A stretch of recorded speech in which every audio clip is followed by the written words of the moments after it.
Today we're going to be talking about sacred geometry and the perfection of God's creation. So I wanted to take a look today at the flower of life symbol here.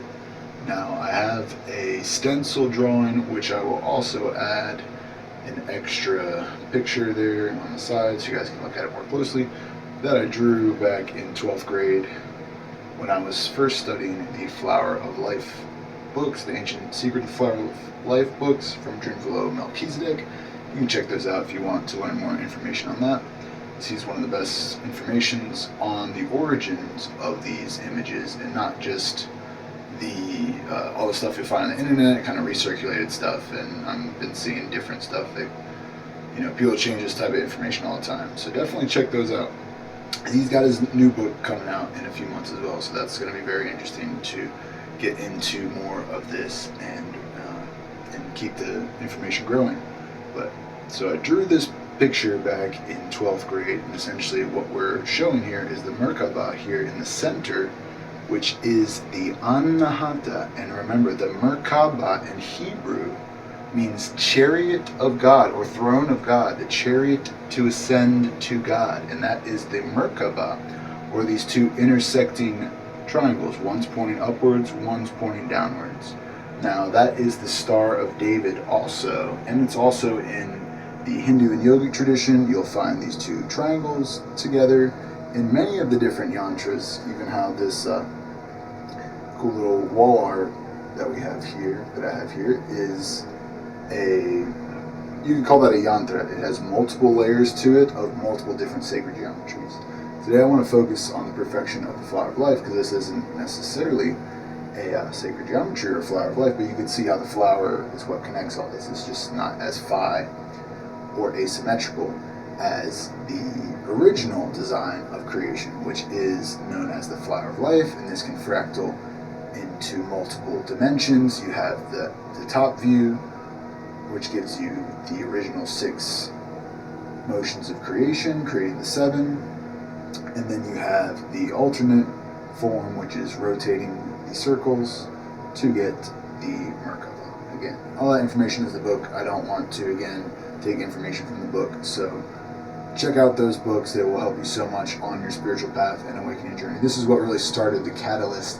You could say the catalyst to my journey. Those books were a big part of that, as well as my beginning my yogic path, healing my spine, learning how to heal the spine and the body naturally, and regeneration of the body, which takes a long, lifelong process of becoming essentially the ascended masters that we came here to be. So that I came here to be. Whatever you choose to be is up to you. You're the student right now, so please listen, as I am also the eternal student.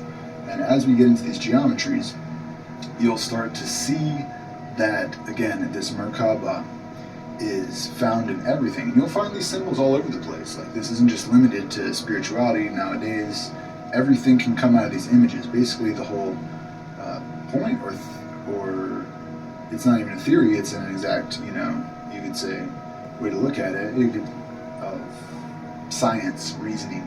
And these spheres are going to show us that the exact geometries of the human body, to the stars, the planet, the way we can create buildings, stones, pillars, all those sort of things, temples, as well as pyramids, are built off these designs, and so many other great structures around the world. So all of these things, again, pointing us within, not that we need to go to all these places, because even in the books he talks about stories and the extraterrestrials, the ancient aliens, all this different layers of information that could go into it, ancient Egypt, ancient Kemet, as well as basically the spiritual systems they had there, as well as the evolution and some of the history, forgotten history. So definitely some great books to check out. But all that aside, getting back to these images point to the power within us, that we are a perfect reflection of God's creation and God's creative potential, and that each of us has the spark or this image within us, which is the spark of the Creator. So when we say we have a soul, when we have a spirit, some people will identify this more technically as 2 different things, as they are, but we all have essentially this dimension to us where a soul is more individual, a spirit is the all-encompassing. Everything has spirit to it, even a flower, a rock, a stream, a bird, all those sort of things have spirits, and they do have souls as well, but just not as evolved as soul. A soul is individual to the specific creation that it's within. So just a kind of a rare distinction there to make, but also important. And even, again, pointing to that dualism, or that everything has this dual nature, and that the whole point of the reality is to get to the epicenter like this, where everything becomes equally balanced, the masculine principles and the feminine principles. And then I took that further here with just some free form coloring designs. It was just colored pencils. I think I colored this in English class. I may have drawn it in the English class too, or at home, but then I colored it, and I was just, so it was totally random. But I chose these colors, very interesting. Green at the center, the heart, and then the purple, the crown, to the blue, and then pink and red and gold. So we have, just this, essentially all of these different colors, which are representing, some representing masculine principles, some representing feminine principles, and all of them together equaling, all the chakras. So essentially we don't have indigo on there, but we do have blue. So you could say there's 6 colors plus the additional pink ones instead of red. Pink is also red, so remember that. And in all that, we got to the chakra system. So this was like a simple way for us to put all that information into one little picture. We got the chakras in there, we have the spinning vortex, we have the Merkaba, or the balance of the masculine and feminine energies, and then we also have the seed of light, or the seed of life, turned into the flower of life. So, interesting, I said seed of light there. When you have the light body, this is also the Merkaba, the light body activation. This is when we get into essentially this image, again, within our own being and our own geometric structure. We have this structure within and around the body. So as we begin to activate it, then we can actually begin to access the potential that we have as, again, when we say we're made in the image of the Most High, we're made in the image of God, that is a literal thing, because look, this image proves that everything is connected, everything has this shape, every cell, every DNA strand, everything follows a certain order, you could say. And then through that, we can span into all dimensions. So we also have to say, don't get stuck on the image like it's the most important thing, because the image, again, is the reflection. So remember that we have to reconnect back to source, back to God. Some people take that a little too literally, so I want to make that distinction as well. But just remember, this is what connects us back to our infinite God potential as incarnations, as gods and goddesses, as dual divine and human beings. We're both divine and human beings. So as we come into a human experience, we can actually embody the divine experiences through something like a symbol like this, through the meditations that we can work with it, as well as just the symbolisms that it embodies for us and reminds us each day. So we have these different geometries on all the different meditations we share, these yantras that we made. We designed these just with our phone and, like an InShot video editor or whatever. I just edited all these different layers of pictures together and all that sort of thing, and that's essentially just doing a digital way of creating yantras for everyone. So, as well as sometimes using just Sri Yantra or the Om symbol, simple ones that are more common to essentially the world, if you want to say it that way. So, anyways, I don't want to make this video too long, but I do want to point to sacred geometry again, sacred geometry, and how it shows the perfection of God's creation. Sacred geometry and the perfection of God's creation. How we are perfect creations, already fundamentally built that way. We're meant to repair, our bodies are designed to regenerate. If you eat healthy foods, if you detox, if you cleanse from pathogens and parasites and heavy metals and all these sort of things in certain foods, and you do all these different layers to the cleansing, begin to start a cleaner diet, a more natural diet, and learn to heal the body naturally, through yoga, through Tantra, through meditation, all these different things. We're actually going to be getting ourselves back into that perfect design that we were originally created, because sickness is an illusion. Illness is an illusion that we have created. Humans have created sickness.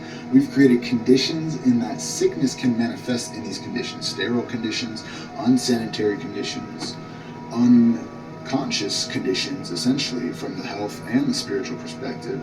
And then we see things like yoga or Tantra or meditation or just listening to a different kind of music. We see all these things as just foreign and weird, and we want to push them away for some reason. Society does. Society makes up these mental images of what they think is real, And unfortunately, they're the ones lost, and they're deceived, and they don't know anything. They don't know any better. So we learn to teach these things so people can actually take back that responsibility and power over their lives and begin to empower themselves and others around them to choose a better way. And you don't have to change anyone. When you change yourself, you'll watch people change, for the better or worse, because you can't change anyone, but you can't change yourself. Remember that. God created you with free will. You're not bound to an external deity. Remember, God is inside of you with an image like this, so simple, or a mantra, a chant, a song, whatever it is that helps you get in tune. Yoga, all these things together to get the health of the physical, the mental, the emotional, and the spiritual to all work together, because that's what we're aiming for at the highest levels. And you may just start with physical, or you may start with learning about spirituality, or the mental. You want to get your mental health and your mind sharper and smarter and all those sort of things. Or you want to learn emotional stability, emotional control, and how to work through different emotions, how these can actually be a benefit to you, specific emotions at certain times. Especially in Tantra, you need to embody certain emotions and not be afraid to express your emotions. Suppression, again, which is against the spiral. The spiral teaches everything is life, everything is God's expression. So from the beginning of the source to the very center, or what's known as the bindu in yogic terminology, in most images you'll have that center point, or the dot that's put on the third eye, it's called a bindu, and it's to get you to focus the energy there, as well as to focus energy on that point. So it helps you focus on that point, and it naturally creates a focus of drawing energy into that point. There's always an action and a reaction. And again, this image so simply shows it and keeps it put. So I hope this video was helpful for you. Please subscribe for more. And if you'd like to get into contact with us and book a session, subscribe on Patreon. You can also head over to our website and join the 9-week 7-chakra healing course, and we'll begin to get you involved into the deeper practices of yoga to heal, to awaken to the flower of life, that we're all connected, we're all divine beings, we're all godly in our birthright, and here is the world that has strayed from that original way. Will we return to the original way or choose otherwise? That's our choice. So please do connect with us. You can follow us on all our other platforms, and I hope to hear from you soon.